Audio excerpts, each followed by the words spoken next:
ورحمة الله وبركاته. أهلا وسهلا بكل السادة المشاهدين، يا رب تكونوا في أحسن حال. فسحتي النهاردة مختلفة تماما عن بقية الفسح اللي أنا كنت بعملها قبل كده. هنروح فسحة جميلة لمسجد عمرو بن العاص. مسجد عمرو بن العاص هنروح ازاي؟ هنركب مترو الأنفاق وهننزل محطة مار جرجس، وهنمشي من هناك تقريبا 10 دقايق هنبقى جوه المسجد. طيب جامع عمرو بن العاص، ليه رحت الجامع النهارده؟ انا رحت الجامع علشان خاطر اشارككم معايا التغيرات اللي حصلت فيه، وبعد التعديلات اوريكم ايه اللي حصل في المسجد.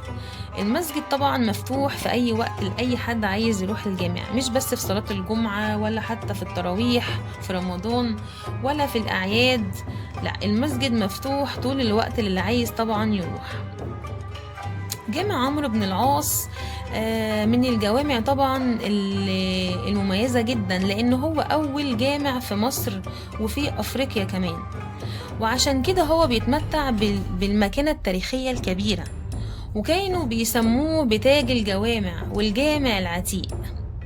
طبعا الجامع أو المسجد أنشأه الصحابي عمرو بن العاص في عام 21 هجريا و641 ميلاديا، بعد طبعا ما فتح مصر وبأمر من الخليفة عمر بن الخطاب. وطبعا كان أسس مدينة الفسطاط، كانت عاصمة البلاد في الوقت ده.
وكمان انتوا عارفين ان الجامع ده اتبنى في المكان اللي كان نصب فيه عمرو بن العاص خيمته، وتم بناء يعني الهيكل الأصلي من الجامع دوت كان من جذوع النخيل وأوراقه، وبعد كده بقى ايه تم توسعة بقى ايه لحد ما وصل للحجم اللي هو الحالي.